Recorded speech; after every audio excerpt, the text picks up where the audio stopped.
One of my fondest memories as a boy was playing in the neighborhood treehouse. My next door neighbor had a treehouse in a big maple tree, and we spent countless hours in that.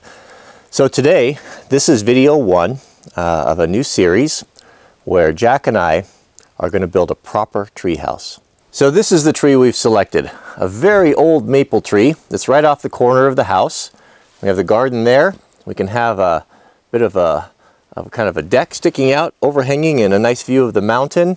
And that way, Jack being a single child, if and when he does fall out and break his leg, well, at least we'll hear the cries.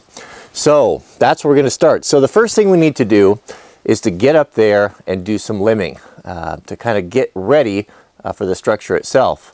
So there's some heavy-duty pruning that needs doing, and this is kind of not a lot of limbs on the bottom, so it's a tricky one to climb. So fortunately, we have the tools at hand. Many thanks to treestuff.com, which has donated all of this tree climbing equipment for a job that I did in a previous video. I put a link to that at the end card, but it's going to come in very handy today.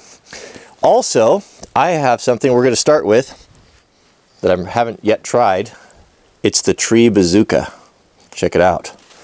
What is a tree bazooka? A tree bazooka is designed to use compressed air and this heavy, I don't know if it's shot filled. Yeah, it feels like shot in there.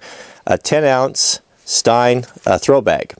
So how it's designed, we're going to do it here in a minute. What we need to do is I need to get a rope up there. I need to get a rope secured up there so I can assist that to ascend and climb and start doing the pruning.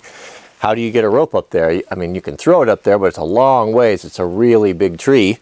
So we're going to try the tree bazooka here. So you load this 10-ounce bag into the end, and then of course you fill this chamber here with compressed air. Here's the valve, basically throws it. They've got a handle zip tied on there.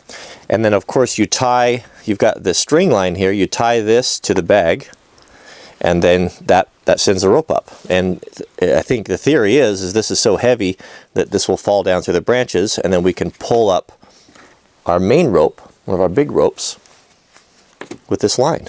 So let's try it out. You could pump it up with a bike pump. I've got a bike pump here, but just for because I'm close to my compressor, I'm going to use use compressed air. But let's load it up and see how it shoots. All right, so to start with, we need to get our rope put in this rope box. This thing absolutely perplexes me. It's a box that folds up into this neat little triangle for storing, but I can't seem to get my mind around it. It just bakes my noodle how to get this thing. I go round and round with it, and then finally it just opens. Sometimes it opens really quickly for me, and sometimes it takes a couple of minutes. I just don't understand. There we go.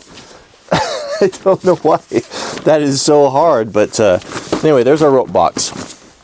So the rope box, my terminology is all wrong. I apologize, guys. It keeps your ropes clean. You can put them back in there, keeps them out of the mud and the dirt. All right, so we've got to prepare a string line here and our little our weighted throw bag. So this line here, I mean, this just appears to me to be string line, like kind of carpenter string line. Looks like might be a little heavier. I think it is a little heavier. It's special tree climbing string line. So we'll put a little loop in there, and then this will hook to this D-ring. My loop's not big enough, is it? Let's make that a little bit bigger. All right, so now I've got a loop here, so we'll go through here and around this. There we go. Okay, so that's going to come out of the tree bazooka there.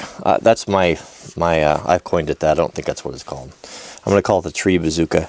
It's going to come off at a very high velocity, so I think that this is going to hinder it from coming off as fast as we need. So we'll pull off what I think that we're going to need, which is probably about 6 70, 80 feet or so, and coil it up in the bottom of this rope box. That way it can come out real quickly.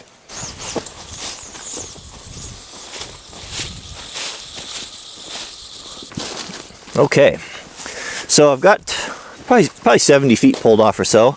And I'll just coil this in here, nice big coils. So this will peel out of here really fast and easy. It won't slow down the bag. So the tree bazooka, I'm going to rename it the APG, the air propelled,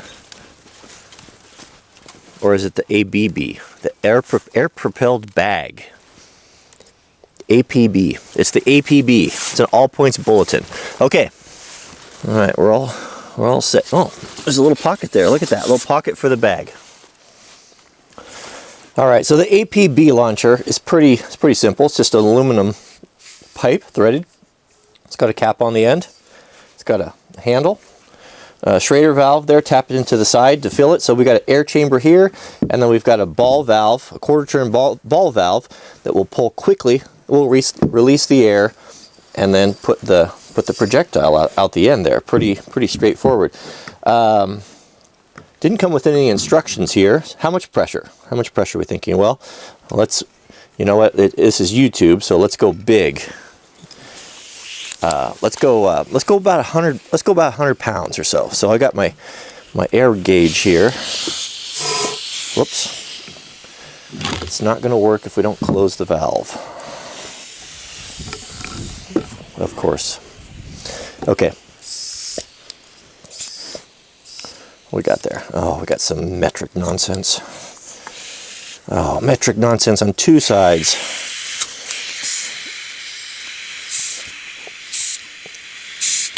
There we go. 110 pounds. Okay. Seems to be holding. I don't hear any air leaks at all. Maybe I should get some safety glasses on here. Okay, so we'll load up the launcher here. I don't know if you need to use any wadding with this. Well, we'll find out here. So we've got a string coming out there, and now we just need to pick a branch that we're going to try to aim for. All right, here we go. I've got there's three big legs on this tree. I've got a nice big crotch right there, up there about 45 feet or so. So let's see if we can make that. 3, 2, 1, and oh yeah! Perfect. Now, darling, I tried. I like it. Never done